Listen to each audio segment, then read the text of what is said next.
कार्यक्रमामध्ये उपस्थित आपले राजेसाहेबांपासून आमचे ज्येष्ठ मार्गदर्शक माननीय माजी उपनाध्यक्ष माननीय रमेश माळी साहेब, उपस्थित कारखान्याचे संचालक बॉबी माने, सतीश पाटील, कारखाना राज्य bank vice chairman Nandkumar Malkar, माजी चेअरमन संचालक राजू जाधव, उपस्थित रणजित पाटील, आत्ताच त्यांचं व्यासपीठ आगमन झालं ते आमचे सहकारी भरत पाटील, उपस्थित या कारखान्याचे बँकेचे आणि आपले समूहाचे सर्व संचालक मंडळ, या कार्यक्रमाला यशस्वी करण्यासाठी जे राज्य बँकेचा असेल, फाउंडेशनचा असेल, सगळा स्टाफ, सर्व कार्यकर्ते आणि सर्वांचा मी आभार व्यक्त करतो. आलेल्या मोठ्या संख्येमध्ये आमच्या सगळ्या माता भगिनी, सर्व लाभार्थी बंधू भगिनी आणि सर्व पत्रकार मित्र, मी सर्वप्रथम आमच्या सगळ्या माता भगिनींची दिलगिरी व्यक्त करतो की कार्यक्रमाला उशीर झाला, पण जोपर्यंत ते साहित्य येत नव्हतं त्याच्या आधी येऊन म्हटलं त्रास होईल, म्हणजे जरा साहित्य येऊ दे, नंतर मी येतो. बरोबर. नाहीतर मग काय विनाकारण काय कागलमध्ये अफवा सुटतात की बिना साहित्याचाच कार्यक्रम घेतला. काय कागलामध्ये काय अफवा सोडतील त्याचा काही नेम नाही. मी किती पण मुंबईत गेलो तरी कागलच्या गल्लीबोळातून मी कधी मुक्त होत नाही. आणि त्याच्यामुळं मी सगळ्या माता भगिनींची दिलगिरी व्यक्त करतो. सर्वप्रथम मला आपल्या देशाचे पंतप्रधान आणि नरेंद्र मोदी साहेबांचं, आपले राज्याचे मुख्यमंत्री, उपमुख्यमंत्री, आपले विद्यमान कामगार मंत्री खाडे साहेब, याला ह्या सगळ्यांचं मनापासून आभार व्यक्त करायचं आहे. कारण 2022ला आपलं सरकार आल्यापासून, मला आधी काय झालं त्या गोष्टीवर फार जायचं नाही आहे, आपलं सरकार आल्यापासून आम्ही निर्णय घेतला, म्हणजे समरजित घाटगेंनी निर्णय नाही घेतला, आमचे सगळे कार्यकर्ते, सर्व कर्मचारी, सर्वजणी ह्याच्यामध्ये कष्ट करून काम केलेलं आहे की स्वच्छ कारभार, चांगला कारभार, पारदर्शक कारभार हा कसा करायचा याचं जिल्ह्यात नाही राज्यामध्ये कागलचं एक ज्वलंत उदाहरण करायचं, आणि ते माझ्या कार्यकर्त्यांनी केल्याबद्दल मी त्यांचे मनापासून आभार व्यक्त करतो. बांधकाम कामगार हा जो विभाग होता, खाडे साहेबांचंही मला कौतुक करायचं आहे की मी नेहमी त्यांच्यावर पाठपुरावा करायला काही ना काही निमित्ताने मी मुंबईत असतो. प्रत्येक गोष्टीमध्ये त्यांचं एक शब्द मी नेहमी ऐकला. आम्ही पण काही गोष्टी त्यांना गडबड करायचो, साहेब आता करून टाका ना, मागच्या असंच असायचं, कोण बघते. नाही, सिस्टम तशी नाही, सिस्टम बसवा. प्रत्येक गोष्टीमध्ये त्यांनी एक शब्द वापरला, सिस्टम. आणि खरं म्हटलं तर सिस्टम आणि व्यवस्थापन या बॅकग्राऊंडचा माणूसच आपण सगळे आहोत, बरोबर. आणि व्यवस्थापनासाठी आम्ही राजकीय किंमत पण दिली आहे. मग तसे शब्द आल्यामुळं त्यांनी पहिलं ह्या सगळ्या गोष्टीमध्ये पहिलं टार्गेट काय होतं, बांधकाम कामगार विभाग असेल का अन्य लाभार्थीचे विभाग असतील, याच्यामध्ये आमचा टार्गेट एकच होता, एजंटगिरी बंद पाडणं. हे सर्वात पहिलं टार्गेट. डायरेक्ट लाभ आणि लाभार्थी डायरेक्ट, मधी समरजित घाटगे पण नाही. मी काय बोललो, मधी समरजित घाटगे पण नाही.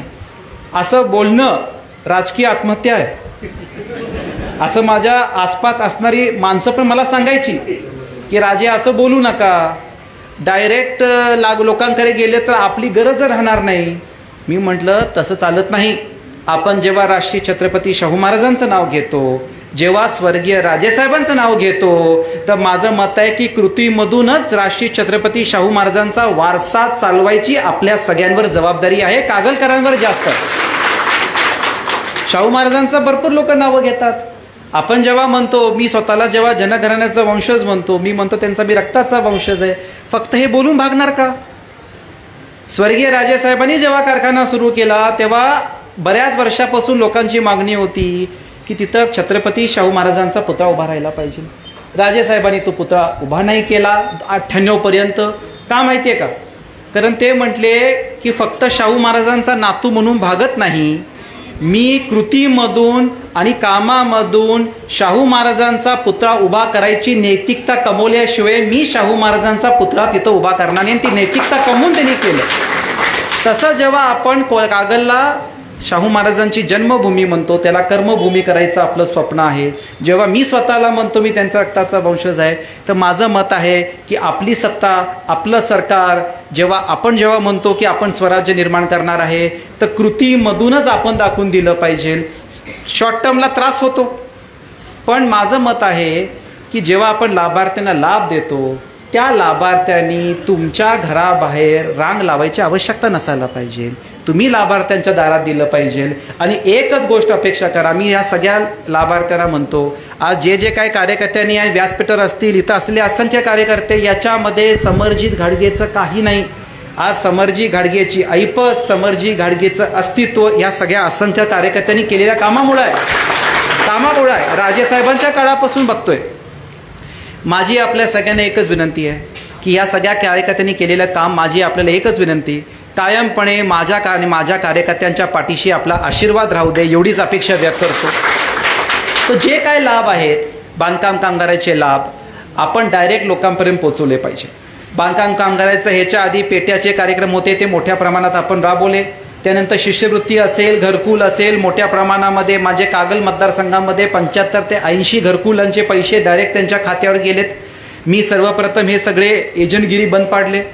आपण नंतर समरजित सिंह आपल्या दारी, म्हणजे शासन आपल्या दारीच्या संकल्पनेच्याच पाऊल ठेवून स्वर्गीय राजेसाहेबांच्या 75 जयंतीनिमित्ताने आईसाहेबांनी घोषणा केली की आपण 75,000 लाभार्थ्यांना समरजित सिंह आपल्या दारीच्या निमित्ताने काम करायचं. मी तुम्हाला आज इथं उल्लेख करून देतो, एका मध्ये आमचा एक कार्यक्रम झाला होता, त्या समरजित सिंह आपल्या दारी निमित्ताने पुढे आपल्याला आपला आशीर्वाद मिळाल्यानंतर लोकप्रतिनिधी म्हणून मला जी आपल्याला सेवा करायची आहे ती मी कशी करणार आहे त्याचं एक उदाहरण देतो. ते आपण जे जातीचे दाखले, हा फार मोठा विषय आहे.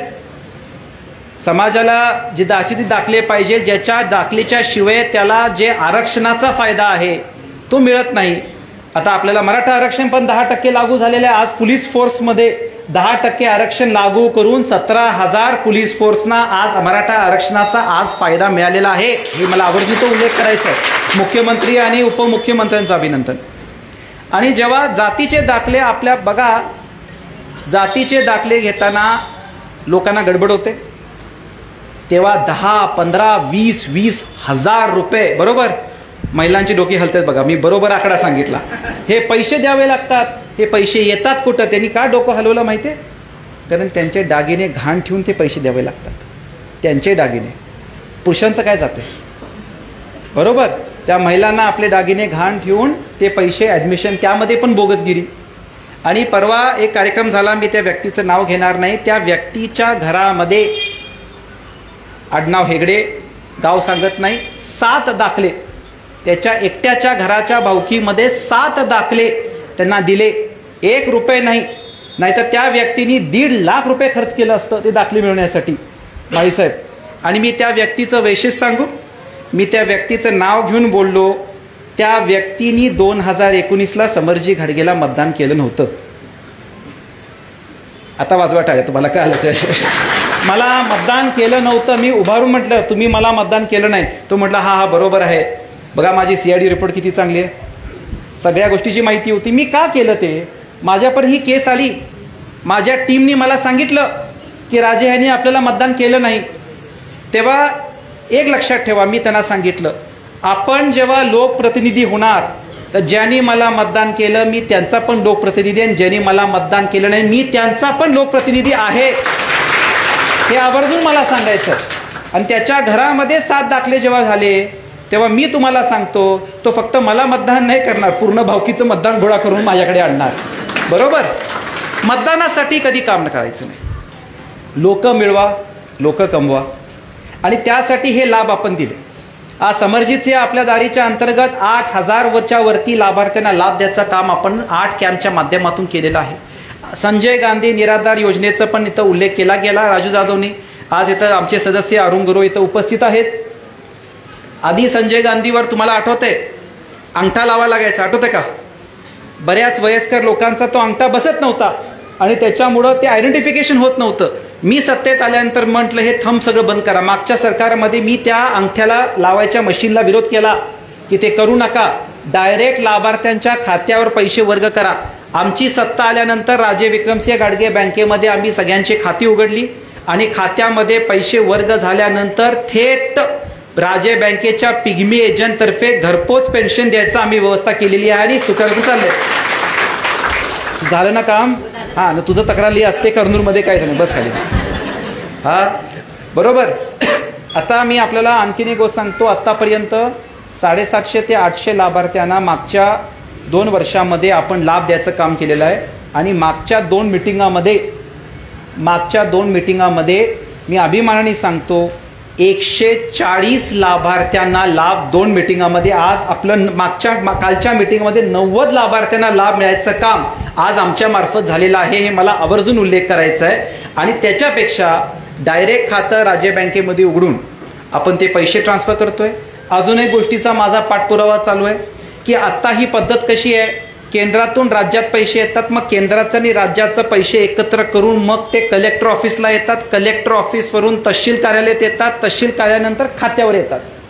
एवढी लांब लचक प्रक्रिया का करायची?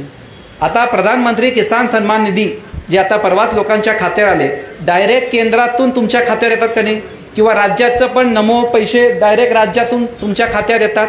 मी मुख्यमंत्री उपमुख्यमंत्री निवेदन दिले आणि त्याची अंमलबजावणी आचारसंहितेच्या आधी होईल, नाहीतर खासदारकी नंतर होईल, की आता केंद्र राज्य कलेक्टर तहसील लाभार्थी बंद. डायरेक्ट राज्यातून लाभार्थ्याच्या खात्यावर एक बटन दाबल्यावर पैसे वर्ग करायची प्रक्रिया करा. कारण राज्यातून पैसे दिल्यानंतर लाभार्थ्याच्या खात्यापर्यंत पोहोचूपर्यंत कमीत कमी 1-1.25 महिन्याचा गॅप असतोय. कशाला तो गॅप करायचा? का शासनाला ते पैसे देऊन त्याच्यावर काय व्याज कमवायचं आहे? काय संबंध नाही.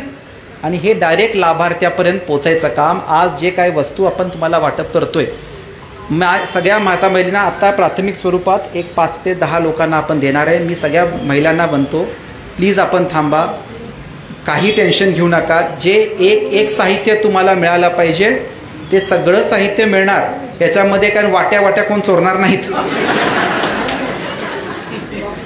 आणि चोरल्या तर मी काय करतो सगळ्यांना माहिती आहे, बरोबर. हा, त्याच्यामुळं तसं काय ते आमच्या गटाच्या शिस्त आहे म्हणून चोरणार नाहीत आणि काही लोक भीतीपोटी चोरणार नाहीत. त्याच्यामुळे ते काही काळजी करू नका. जे काय साहित्य आहे ते एक साहित्य तुमच्यापर्यंत आमचे कार्यकर्ते पोच करतील. मला एकच विनंती करायची आहे की जे काय आता मी भाषण आपल्या मनो केलं, जे काय आमच्या कार्यकर्त्यांनी सोय केली, बघा महिला जेव्हा आल्या तर आमचे कार्यकर्ते स्वतः उभारले आणि महिलांना जागा दिली. हे कागलमधले संस्कार आहेत, हे राष्ट्रीय छत्रपती महाराजांचे संस्कार आहेत. आणि मला एकच विनंती करायची आहे की जे काय काम आम्ही केलंय, आमच्या कार्यकर्त्यांनी केले, त्यांच्या माध्यमातून मी केले, ह्यासाठीच मला आपलं सगळ्यांचं आशीर्वाद लागणार आहे.